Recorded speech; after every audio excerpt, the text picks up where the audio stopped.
प्रभाग क्रमांक 8 सेक्टर 6 येथील इतर राजकीय पक्षांचे पदाधिकारी तसेच स्थानिक नागरिकांनी एकत्र येत तुषार साहनी यांच्या पाठीशी ठामपणे उभा राहण्याचा जाहीर पाठिंबा दिला आहे।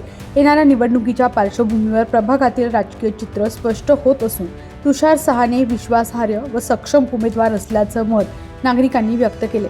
तरुणांसह ज्येष्ठ महिला व सर्वसामान्य नागरिकांमध्ये तुषार साहनी यांची जिव्हाळ्याची ओळख आहे। त्यांच्या सामाजिक कार्याची दखल घेत चांगल्या उमेदवाराच्या पाठीमागे ठाम उभे राहण्याचा निर्धार नागरिकांनी आपल्या मनोगतातून व्यक्त केला आहे।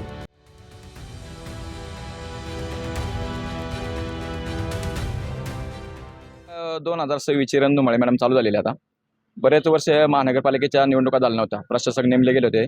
त्यामुळे ज्या हक्काने आम्ही नगरसेवकांना कामं सांगू शकत होतो ती कामं आमच्याकडून आता सध्या होत नव्हती। कारण काय झालं होतं, प्रशासक नेमल्यामुळं नगरसेवकांना मर्यादा होता। बरं झालं हा लोकशाहीचा उत्सव आता चालू झाला।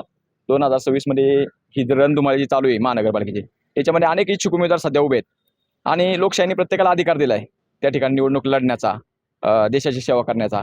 तर आता पाहू, अनेक इच्छुक उमेदवार या ठिकाणी उभे आहेत। कोण माघार घेते उद्यापर्यंत चित्र स्पष्ट होईल। त्यानंतर चांगले जे काही उमेदवार प्रभाग म्हणेल त्यांच्या पाठीमागे आम्ही त्या ठिकाणी ठामपणे उभे राहू। असा कोणता चेहरा आहे का त्याला आपण निवडून आणायचं पूर्ण ताकद लावतो ना। खरं तर तुम्हाला सांगायला काय हरकत नाही, प्रभागात अनेक मी कोणाचं काम करतोय प्रभागात बऱ्याच लोकांना माहित आहे। खरं तर मी एका पक्षाचा पदाधिकारी, उद्धव बाळासाहेब ठाकरे पक्षाचा मी पदाधिकारी, परंतु तरी आमच्या पक्षाला काही उमेदवार त्या ठिकाणी अपयश आलंय। परंतु म्हणून मी आणि माझ्या मित्रपरिवाराने हा निर्णय घेतला या ठिकाणी का जे चांगले उमेदवार आहे, ज्यांच्याकडे व्हिजन आहे, प्रभागाचा विकास आराखडा ज्यांच्याकडे आहे किंवा जे भविष्यात या प्रभागाचा सर्वांगीण विकास खऱ्या अर्थाने करू शकतात, अशा उमेदवारांच्या पाठीमागं सर्व तरुण वर्गाने किंवा खऱ्या अर्थाने ह्या मतदारांनी उभं राहिलं पाहिजे। कारण ह्या लोकशाहीच्या उत्सवामध्ये हे तुमचं बोट हे इतकं अमूल्य असतं का तुमच्या एका त्या निवडणुकीच्या बोटवरती ठरतं का कोण माणूस तुमच्या कामासाठी त्या ठिकाणी असतो। नितीन बानगुडे पाटील सांगत असतात की आपला बाप कोण आहे हे आपल्या हातात नाही, परंतु आपण कोणाचे बाप हवे आपल्या हातात। तसं मतदाराच्या हातात आहे। उमेदवार कोण आहे समोर, त्या ठिकाणी त्याला निवडण्याची संधी आहे, त्यांनी ठरवावं का आपला उमेदवार कोण आहे त्या ठिकाणी। त्यामुळे मी एक चांगला उमेदवार निवडणार। आता तुम्ही विचारलंत मला का तुमचा आवडता उमेदवार कोण आहे, त्या ठिकाणी प्रभागात माझे अनेक आवडते उमेदवार आहे, परंतु मी तुषार भाऊ बद्दल त्या ठिकाणी प्रामुख्याने सांगेल की तुषार भाऊ हा व्हिजन असणारा एक तरुणांचा आयडॉल उमेदवार आहे। खरं तर अनेक जण नोकरी व्यवसाय त्या ठिकाणी करत असतात, परंतु तुषार भाऊ अशी एकमेव व्यक्ती का ज्यांनी अनेक तरुणांच्या हाताला काम दिलंय। एक इंडस्ट्रियलिस्ट असल्यामुळं त्यांनी आपल्या भागातील लोकांना न्याय देण्याचं काम केलंय, त्या ठिकाणी अनेक तरुणांना रोजगार निर्माण करून दिलाय।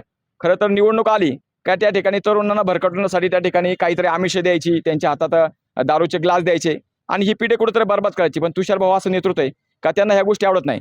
त्यांनी त्या ठिकाणी विद्यार्थ्यांना प्रोत्साहनपर अनेक गोष्टी या प्रभागात केल्यात। त्यांचे कार्यक्रम पण पहा अधिकार नसतो, प्रभागात ज्या ठिकाणी कार्यक्रम घेतात त्या ठिकाणी चांगला सुशिक्षित वर्गाला कुठेतरी वाव मिळाला, त्यासाठी ते प्रयत्न करत असतात। विद्यार्थ्यांसाठी करिअर गार्डन घेत असतात। त्यांना अनेक विद्यार्थी त्यांनी घडवले, त्यांच्या माध्यमातून त्या कार्यक्रमातून अनेक विद्यार्थी आता घडलेत, चांगल्या पोस्टवरती गेलेत। त्यामुळे तुषार भाऊ सारखा एक व्हिजनरी नेता त्या ठिकाणी आज आम्हाला भेटलाय, ही आमच्या दृष्टीने अभिमानाची गोष्ट आहे। खरं तर जेजुरी देवस्थानच्या मुख्य विश्वासपदाचं त्यांचं काम मी माझ्या जवळून पाहिले। 2009 पासून मी या माणसाचा संघर्ष पाहतोय आणि 2009 पासून त्या ठिकाणी जरी निवडणुकीत कमी मतांनी त्यांना पराभवाला सामोरं जावं लागलं, परंतु त्यांची जिद्द मात्र संपली नाही। एखादा फिनिक्स पक्षी ज्याप्रमाणे राखेतून उभा राहतो त्याप्रमाणे ते पुन्हा एकदा या प्रभागाच्या सेवेसाठी उभे राहिलेत। आणि सर्वात महत्त्वाचं, त्या माणसाकडे कुठलाही स्वार्थ नाही, तो लढतो आपल्या प्रभागातील लोकांना न्याय देण्यासाठी आणि ह्याच प्रभागाचे नेतृत्व करण्यासाठी आज खंबीरपणे त्या ठिकाणी पुन्हा एकदा 2026 सामोरं झालं। मी माझ्या सर्व तरुण मित्रांना किंवा प्रभागातील सर्व मतदारांना आव्हान करतो की आज तुम्हाला एक कोहिनूर मिळालाय, हा कोहिनूर गमावू नका।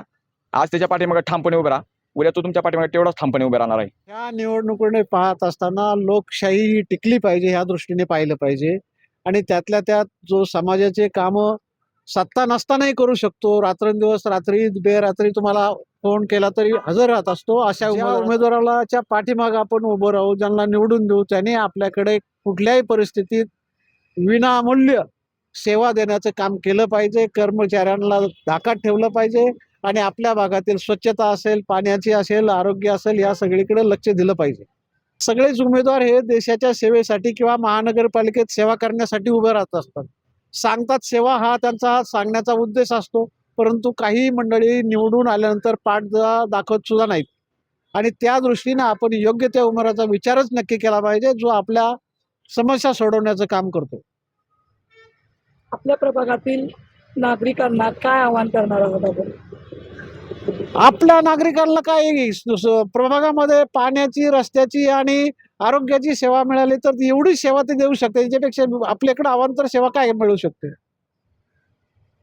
रस्ता हे देण्याचं काम जे करतात, पाण्याचं काम जे करतात, रस्त्याचं काम करतात, गटाराचे कामं करतात, हीच अपेक्षा असते आपल्याकडे. त्यांच्याकडे काय आपण घरावर सोन्याची कौलं टाकून नाही मागत.